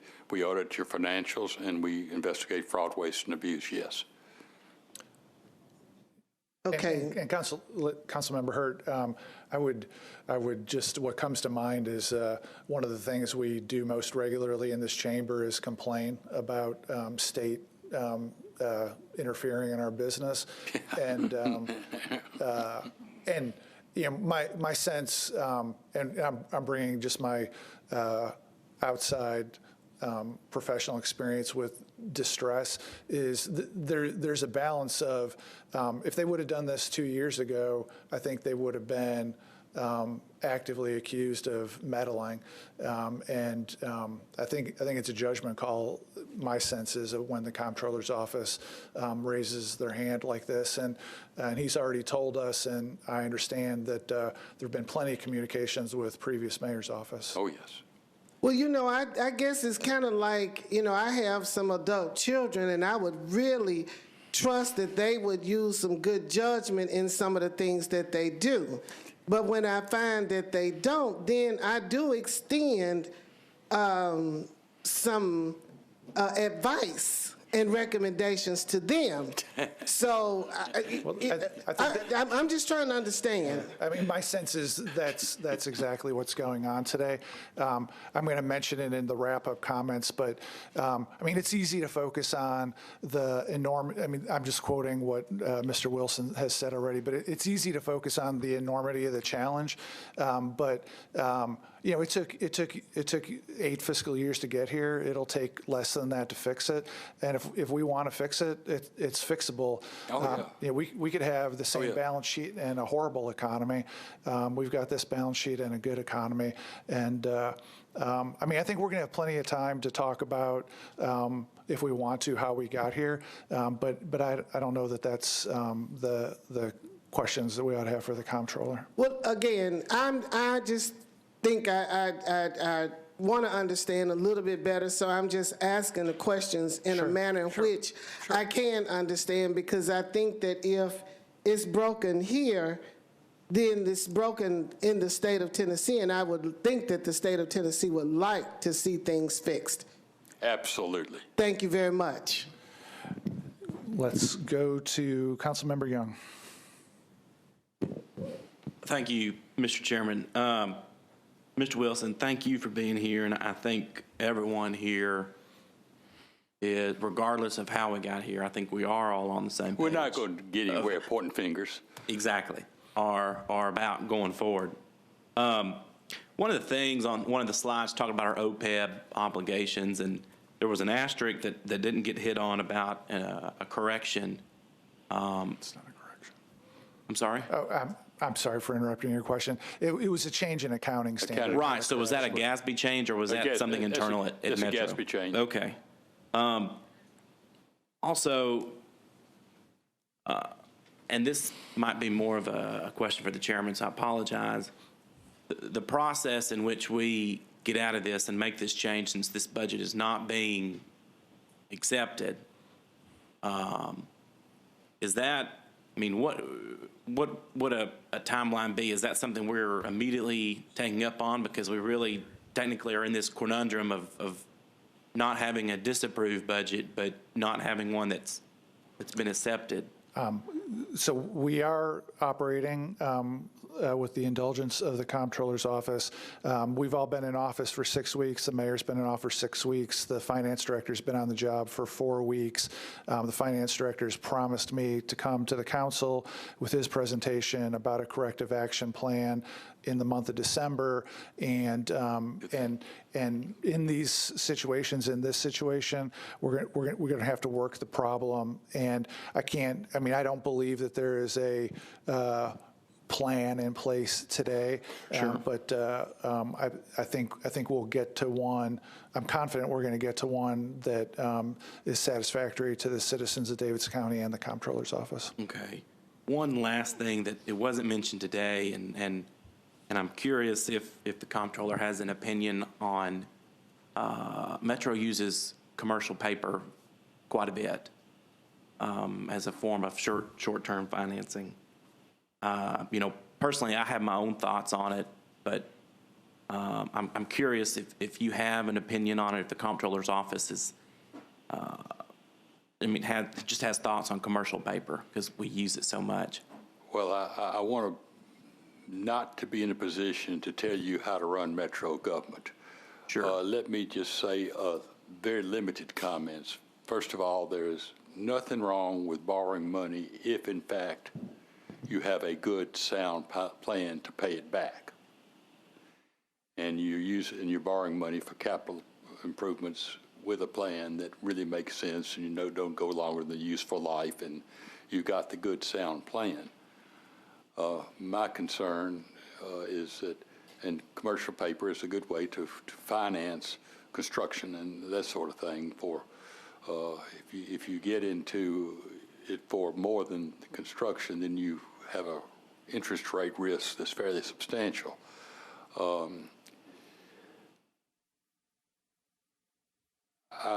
There's nothing wrong with commercial paper. The state uses commercial paper.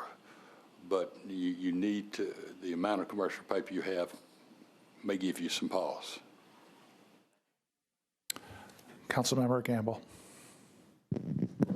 Thank you, Chairman, and thank you, Comptroller Wilson, for being here. You mentioned during the slide presentation that the projected cash included the sale of the parking and the DES that you kind of said won't happen or may not happen. That's not our call. Oh, okay. Well, that was my question. Was there something in your assessment of the budget that you all didn't approve that or approve the sale in the current budget? We have enough information that indicates to us that there's not likely to happen. And if that is the case, then that's money in the current budget that needs to be replaced. It needs to be replaced. That's exactly what the problem is. Okay. Thank you. Councilmember Vercher.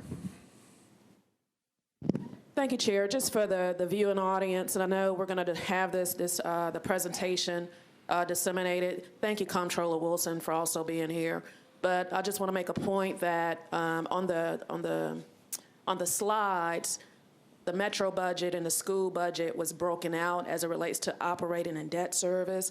So just for the viewing audience and for some newly council members, that's all one pot of money for metro government. So our $2 billion, our schools get $1 billion. I know it was broken out on the slide, but that's not two different pots of money. Also, and I'm trying to talk fast, Chair, because I see you got that look. No. I know how it is. I believe Mr. Wilson is willing to stay. I'm happy to do whatever. We're gonna, so take your time. This is our one. Okay, so I'll slow down then. So it's without stating that where we are fiscally, but we cannot downplay the educational impact on our budget as it relates to metro government as a whole. And I know we can't get a commitment from the state and the 132 school districts. You stated many of them feel like they're not getting their fair share, but it's not necessarily about them getting their fair share. We need to be asking, is the pie big enough? And I don't think we're asking that question. Additionally, here in Nashville, some of the mandates is also putting some strain on our school district too. The charter school mandates and some other mandates as well. So as we have our conversations as it relates to long-term solutions, as you indicated in your presentation, we have to look at everything holistically. And our school district, one, is a priority for this city. But there's other variables that also presents unique strains on the overall budget of metro government also. So thank you, Chair. That's all I wanted to say. Thank you. Councilmember Hauser. Yes, thank you for shining the uncomfortable bright light on our situation that we did need to see. I have actually a comment and a question. We're already 4 months into this current fiscal year. And even if tonight we suddenly came up with some wonderful way of increasing revenue, it wouldn't happen during this fiscal year. It would be down the road before it could be enacted. So you mentioned that until the state approves our budget, we're supposed to not be spending money. So does this mean we're going to have a shutdown of government? If action is not taken to come up with a budget, that is approved within a reasonable time, then you will have decided, members of the council will have decided that the comptroller takes the actions that the state law requires me to take. And let me just give you an idea of what that means. I think you probably need to know that.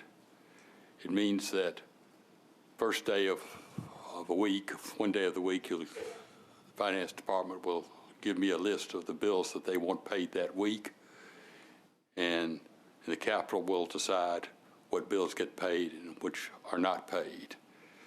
And we will cut first what state law calls optional services.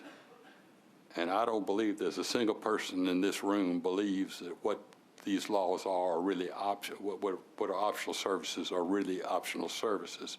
Aside from cutting all the aside from starting layoffs, it would involve ambulance services, animal control, 911 systems, fire protection, industrial development, planning, recreation, your libraries, your parks, support for all the charitable and nonprofits that you have.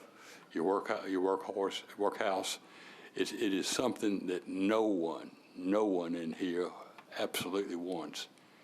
And I can tell you that I would much, much rather teach irregular Portuguese verbs to some raccoon that we pull out of Mill Creek than have that responsibility. Now, I just do not want to do that now.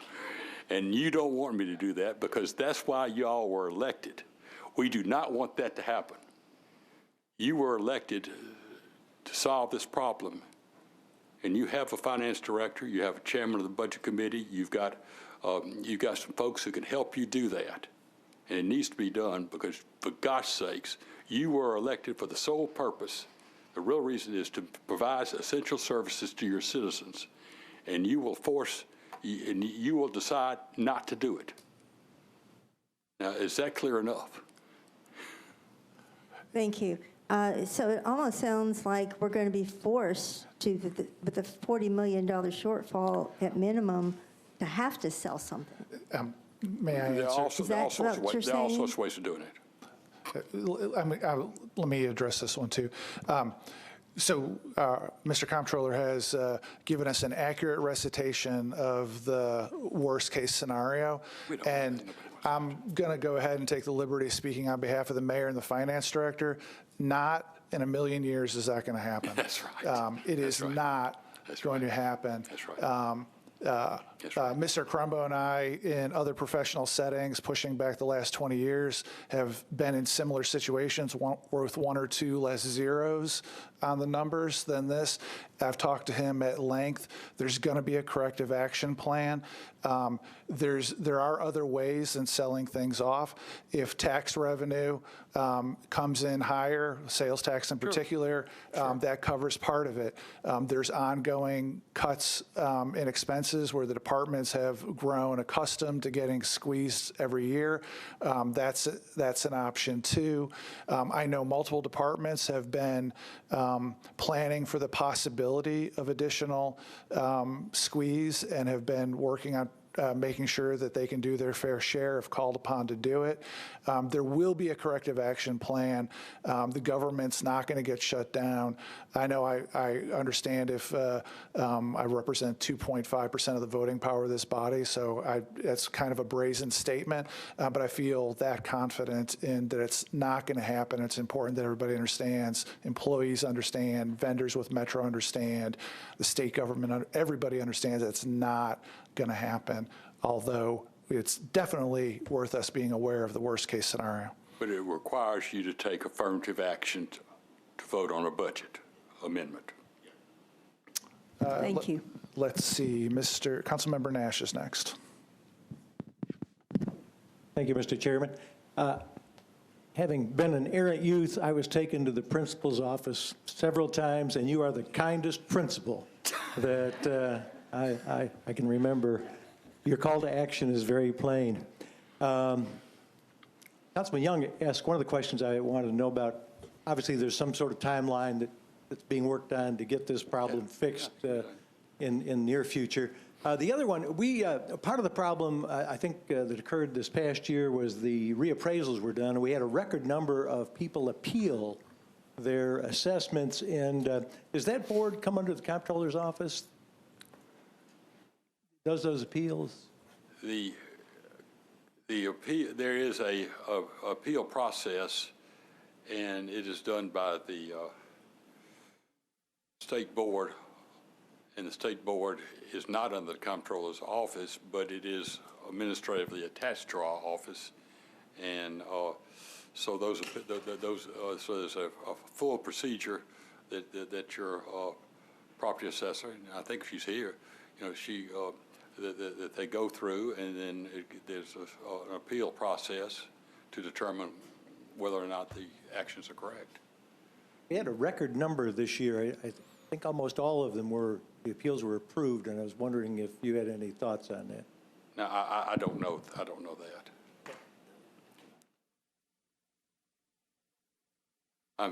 It goes to the county board first. Anything else, Mr. Nash? All right, Councilmember Welsh. It's actually me because my I'm my sorry. screen's off. So, Mr. Sledge. hopefully, I'll speak in the spirit of Councilmember Welsh as well. Comptroller, thank you again for helping. So, a couple of quick questions. I think what we're hearing, and I want to first a clarifying question. Sounds like the corrective action that's asking to be taken. Are you looking for the city to submit a budget that reflects corrective action to FY20 as well as a projection for FY21, or are you looking for simply FY20 right now? We're looking, right now it's 20. You'll have to have a 21, and that needs to be finalized by June 30th of the next year. But the immediate problem is 20, the one we're in right now. So I'll call it a report. So the report you're looking back from the city is to address FY20. It is an amendment to your budget that you have that's been approved by this council. Okay, gotcha. So to that point, when we're looking at FY20, do we, and this may be more of an administration question than a question to you, but do we have any idea of where our revenue is tracking right now in FY20? You missed the ground rules. We're not going to ask the administration questions. They're going to come back. Fair enough. So we'll get that answer. I'm not competent to answer. That's perfectly fine. So I'll ask an enabling question as well as to what we're allowed to do when it comes to revenue. When we look at corrective action, what options are out there as far as revenue increase potential? And I'm not asking you to provide an answer, more to say, obviously our two main revenue sources are property taxes and local option sales tax. What, if any, options do we have within those parameters that the state allows us to do? For the current fiscal year, the property bills have been sent, and they must be done by October 1, so that is out. That is not an option for the current year. It is clearly an option for next year. And the sales tax, I think you've got the authority to do it, although there are some requirements on that. It may require a referendum. I'm not sure. Okay. Sales tax, yeah. And last question I'd have is experience you've had, obviously, in working with municipalities and county governments. I think Councilmember Porterfield said, it's revenue or it's cutting. It's some combination of both. When you've, in your experience, when municipalities and county governments have come up against budget challenges of this nature, do you find that they lean toward one or the other more? We've seen both. We've seen both, yes, and usually a combination. Thank you, Chair. Thank you, Comptroller. All right, and I think I've got 3 people left in the queue, and one of them hasn't spoken yet. So, Councilmember Suara. Thank you, Chair, and thank you, Comptroller Wesley. My question is, I know that we're all aware that the non-recurring revenue, the sale of the assets, was one of the reasons. My question is, are there other things in the budget that prompted the Comptroller Office not to approve it? Because if we're going to fix it, so we have a complete sense of all the things that need to be fixed. So has that been communicated to the administration? We would have to look at the entire budget. Things change. We'll have to look at it to see how it stands at the time that it's submitted, to see if the estimates are reasonable and it makes sense. But we hadn't pointed out any specific other areas. No. For the 20 budget, for the 20 budget. Okay, so the only area right now that we need to be concerned about that you think we should be... No, I didn't say that now. But you will give us, the reason why I'm saying that is if we're going to fix it so we know what we need to be fixed. We're working on an ongoing, continuous basis with the Finance Department to deal with any issues, both positive and negative. Thank you. And I'll add, Council Lady, that I believe the finance director is in at least weekly contact with the comptroller's office. Oh, yes. Oh, so yes. there's a lot of communication going on. We communicate quite frequently. All right, Councilman Glover is next. Chair, I just want to make one comment, if I may. This is not a question. But for those of us who are new here, those of us around the city, et cetera, I think one of the greatest pieces of advice that the director gave us just a while ago was, there's no need to point fingers. It's happened. It's occurred. Now we need to deal with it. So the one thing I want to be very cautious of, and I hope we will all be cautious of this, the state didn't do this to us. And so, I think for myself, I'm grateful you're giving us the opportunity to step in and fix it internally, because I know we can. So thank you very much. I don't want to saying, out to the public, well, we have to do these things because the state's making us, because we brought this upon ourselves. So thank you, Chair. Well, this situation is clearly solvable. It requires action on your part. That's it. Council Lady Porterfield. Thank you so much, Chair. And again, thank you, Comptroller, for the presentation and for spending the time with us today to answer our questions. I did just have a point of clarification from our property assessor, if I may, Chair. Sure. Go ahead. Okay, thank you. Per our property assessor, who happens to be one of my constituents, she did say that 2017 served as the third highest appeal in 20 years. So she did want to clarify that it was not the highest appeal year. Okay. And she welcomes anyone who has any questions or would like to further discuss that. She welcomes that conversation. Thank you. That's good. Thank you. That's a good add-on. And Councilmember Parker. Hi, thank you, Comptroller, for joining us this evening. So just following along and doing some napkin math, we're looking at $40 million that needs to be made up in this fiscal year, and that's prior to the pilot from Music City Center. So we're looking at about $28 million. Is that fair to say, roughly? No. That's one way of looking at it, but you've got additional expenses that you've identified. And, we don't know exactly what you may refine the revenue estimates. And so there's a variety, both positive and negative. We need to deal with all of them. I think it's dangerous to say you need $28 million. I think that's dangerous. Yes, sir.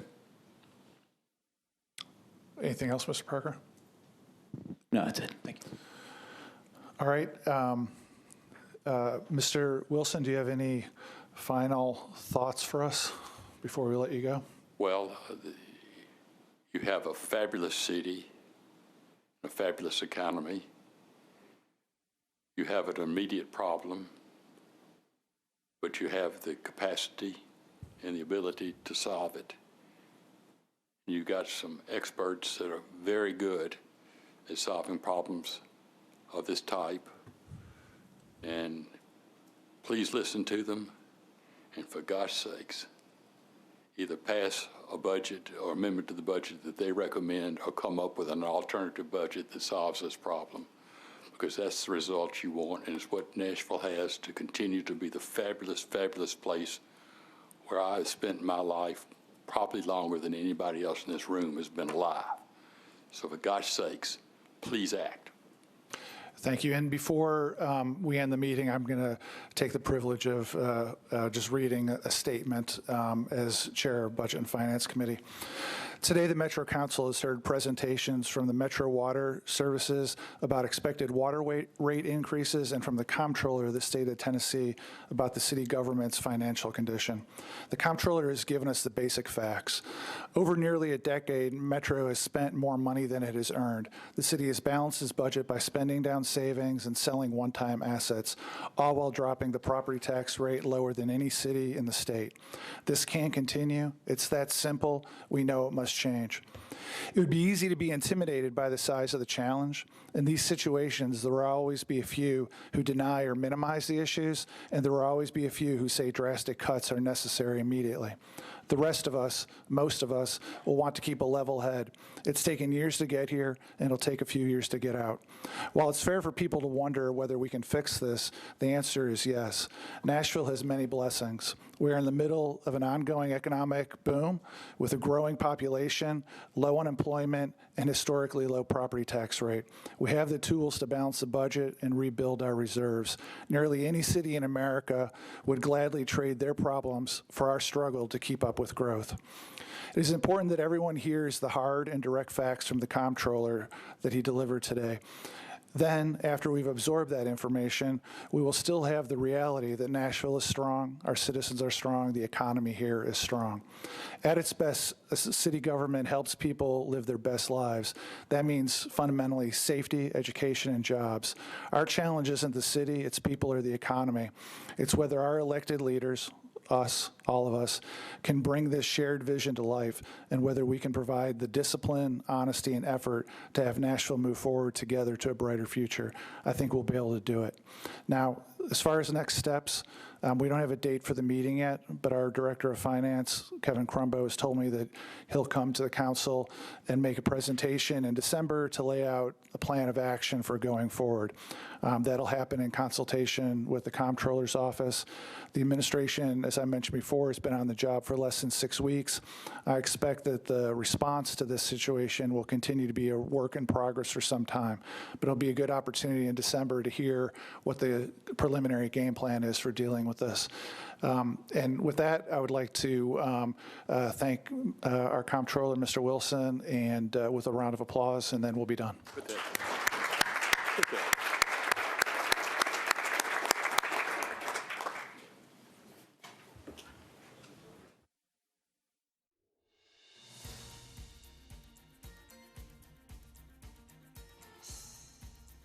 This has been a service of the Metro Nashville Network. If you would like to see this presentation again, or for more information about this and other programs, visit nashville.gov.